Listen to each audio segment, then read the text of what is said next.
Terima kasih, senior, karena telah membantuku. Setelah saya menanganinya dia akan segera pergi ke Taiksu. Xiao Yan selalu terlihat penuh hormat. Sosok berdarah itu tidak bisa menemukan petunjuk apapun, tidak perlu menyembunyikannya. Taiksu pernah menjadi anggota invasi Changmang setelah kamu dewasa tidak? Terlalu khayalan untuk memberontak, bukan? Murid Xiao Yan sedikit menyusut saat mendengar ini. Pertanyaan ini agak sulit baginya. Su Qiantai tentu saja berharap Xiao Yan akan mengungkapkan kekurangannya. Kehancuran dunia yang luas telah menjadi sebuah fakta. Sulit bagiku untuk membalaskan dendam dunia dengan kekuatanku, tapi setidaknya dia harus melakukan yang terbaik untuk membalaskan dendam keluarganya. Senior, jangan khawatir, kita pasti bukan orang yang membalas kebaikan dengan permusuhan. Xiao Yan juga bereaksi sangat cepat. Tidak terlalu banyak berpikir, jeda yang lama juga menjadi salah satu kekurangannya, jadi dia segera menjawab. Menurut pemahaman Xiao Yan, kebencian antara Cimi dan Genshin jauh melampaui imajinasi, jadi dia membatalkan topik pembicaraan, mengarahkan kembali ujung tombak antar kedua klan. Itu bagus. Apakah Anda ingin terus tinggal di dunia kuno yang abadi dan iblis? Jelas jawaban Xiao Yan tidak membiarkan Su Qiantai menemukan kekurangan apapun, bahkan membuatnya sedikit mengangguk, tampaknya mengungkapkan kepuasan. Bisakah kamu menyimpan batu giok ini? Ketika itu meledak dengan cahaya biru, segera hancurkan gioknya, dan caranya mudah. Setelah selesai berbicara, sosok berdarah itu melambaikan tangannya, slip giok muncul di depan Xiao Yan lagi. Oke senior. Xiao Yan menangkupkan tinjunya dan mengangkat tangannya. Lalu dia mengambil slip giok di tangannya dan melihatnya. Su Qiantai sepertinya merasakannya secara logika. Xiao Yan akan bertanya padanya tanpa diduga. Xiao Yan tidak bertanya lagi. Dia diam-diam memasukkan batu giok itu ke dalam cincinnya. Tidak perlu membuang waktu di dunia kuno keabadian dan iblis, pergi ke Taiksu World sesegera mungkin. Saya pikir Anda juga harus memiliki sarana untuk melakukan perjalanan antar dunia. Tidak, aku juga datang ke sini secara kebetulan. Cara bepergian keliling dunia senior.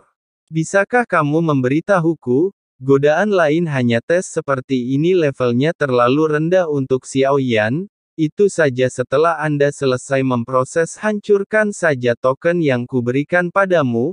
Apakah yang di kiri atau di kanan? Xiao Yan mengadakan. Su Qiantai berhenti sejenak, sepertinya dia sedikit menyesalinya. Menghancurkan token akan memberi tahu Anda cara menuju Taiksu. Jika batu giok ini bersinar, itulah orang yang saya cari. Jangan salah, Su Qiantai menjelaskan. Xiao Yan hanya mengangguk. Ingat, setelah batu gioknya bersinar, segera hancurkan. Kali ini kamu membunuh beberapa prajurit Taiksu. Serahkan saja. Terima kasih senior. Su Qiantai melambaikan tangannya. Segera, sosok berdarah yang dia ubah menjadi hancur, berubah menjadi kabut darah dan menghilang. Xiao Yan memegang token di satu tangan dan slip giok di tangan lainnya. Setelah sosok berdarah Su Qiantai yang berubah menghilang, hal ini dapat dilihat dengan jelas. Ekspresi Xiao Yan berangsur-angsur berubah. Ini sangat berbahaya. Saat ini, Xiao Yan menyadari bahwa dahinya dipenuhi keringat dingin. Dia tidak pernah memikirkannya Su Qiantai benar-benar bertemu dengannya sedemikian rupa. Tidak perlu mencari jiwa, sudah dikonfirmasi prajurit Taiksu ini datang. Baru saja datang ke sini untuk menemukannya, tapi yang tidak diharapkan oleh Su Qiantai adalah itu. Obat mujarab beracun dan slip giok yang dia berikan padaku. Xiao Yan yang berhati-hati masukkan ke dalam batu giok khusus, bukan hanya poison pill dan jade slip miliknya. Ada juga belati yang diberikan kepada Xiao Yan oleh Dewa Jiuyang Huaken. Meski mengandung fluktuasi yang menakutkan, dia bahkan tidak mengeluarkannya dari batu giok. Dalam pertemuan ini di alam dewa kekacauan, meskipun identitas tersebut secara bertahap menjadi jelas, Namun semakin banyak Anda tahu, Xiao Yan semakin terkejut. Setidaknya sejauh yang kami tahu dalam identitas yang diketahui. Semuanya adalah makhluk teratas di setiap dunia, dan ia adalah salah satu dari sekian banyak pria kuat. Ini sepertinya tidak pada tempatnya di depan 4 orang. Xiao Yan harus berpura-pura bahwa dia sebenarnya adalah tiruan. Pikirkan baik-baik, ini sangat konyol, dan pada 6 yaitu, di depan Su Qiantai, meski itu bukan kompromi, namun mereka juga menggunakan taktik membujuk saya, baru saja menyelamatkan hidup saya dengan tidak mengungkapkan identitas saya. Tetapi jika ada 4 orang yang mengetahui inilah dia, terlebih lagi, saya masih seorang kaisar keabadian langkah ke-7. Jadi bisakah Siyu memandang Xiao Yan dengan serius? Adapun Liu Ruo, jika Anda tahu, saya khawatir masyarakat ke-6 akan membunuh Xiao Yan dengan cara apapun. Saya pikir tubuh fisik saya akan menerobos dewa asli alam leluhur. Maka Anda memiliki kualifikasi untuk berdiri tegak, tapi barusan. Itu hanyalah cara Su Qiantai menggunakan mayatnya untuk berubah menjadi hantu. Anda dapat dengan mudah menekan saya, kekuatanku terlalu lemah, terlebih lagi, Su Qiantai masih mendiang Raja Taiksu. Sekalipun Anda begitu kuat, Anda akan turun tahta. Jadi Raja baru Taiksu saat ini, bukankah itu bahkan lebih kuat dari Su Qiantai? Memikirkan hal ini, pikiran Xiao Yan meraung. Saya tidak tahu kapan kelima jari saya menjadi kepalan saat ini. Xiao Yan bahkan lebih menginginkan kekuasaan. Sebelum kembali ke sensi, apapun yang terjadi, saya harus menemukan cara untuk membiarkan diri saya menerobos keabadian Tuhan.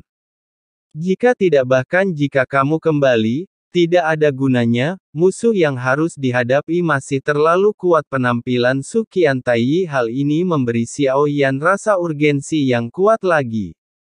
Dan keinginan akan kekuasaan lembur. Jumlah pertemuan kekacauan semakin meningkat, hanya masalah waktu sebelum identitas Anda terungkap. Namun, yang ingin dilakukan Xiao Yan adalah tepat sebelum identitasnya terungkap sepenuhnya. Kekuatan secara bertahap bisa menjadi lebih kuat. Anda setidaknya harus memenuhi syarat untuk berpartisipasi. Jika tidak, begitu identitasnya terungkap, untuk Xiao Yan ini adalah bencana yang akan datang.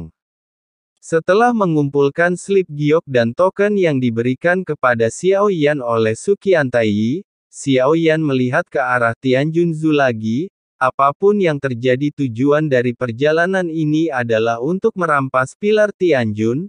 Setelah Xiao Yan tidak menggunakan Tianjun pilar, ia sebenarnya kembali ke posisi semula. Namun setelah ditarik oleh Xiao Yan, semua keropang batu di tubuhnya telah terlepas, mengungkap permukaan emas gelapnya, dan ada garis misterius yang muncul di sana. Pilar ini memiliki semangat, tarik paksa dan lempar. Itu hanya bisa dihitung sebagai alat besi, tapi itu jelas tidak pantas menyandang gelar harta karun tertinggi. Ingin benar-benar mendapatkan pilar Tianjun, maka itu harus diakui.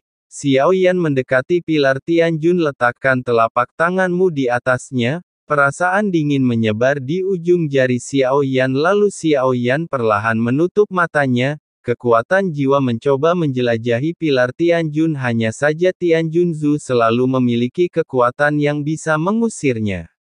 Sedemikian rupa sehingga bahkan jiwa Xiao Yan tidak dapat menembusnya.